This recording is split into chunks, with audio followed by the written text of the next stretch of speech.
round. Keith Hocking from the Victorian Association of Four-Wheel Drive Clubs. John Reynolds from the Victorian Chamber of Mines.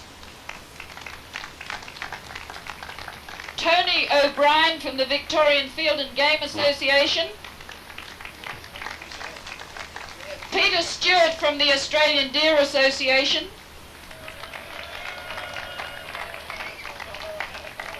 And Stephen Guest from the Victorian Association of Forest Industries.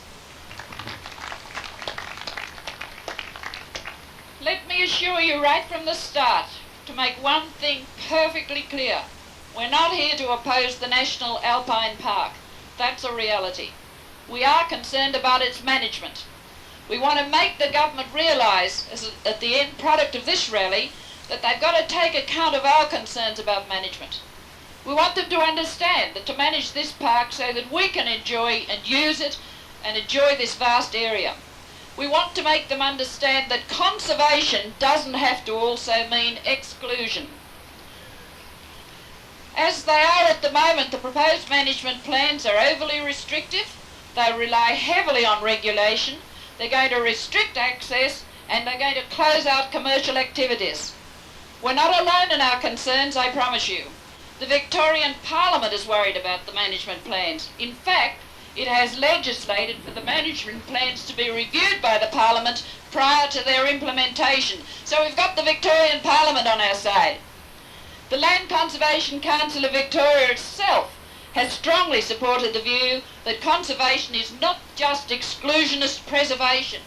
In fact, the Land Conservation Council said in its statewide assessment of public land use, it is inappropriate to preserve exactly what we see today.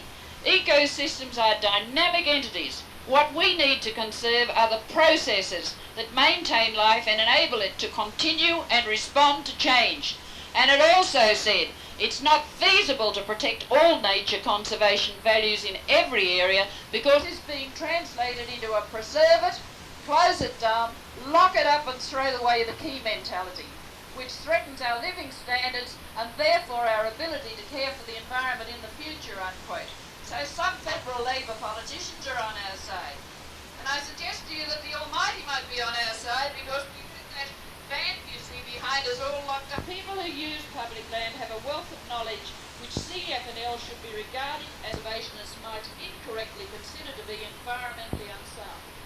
Too often the views of user groups such as timber and grazing interests are dismissed on the grounds that they are driven by a simplistic desire to exploit the resources of public land. Ladies and gentlemen, this week I asked the Director of National Parks and Wildlife Division for the following assurance.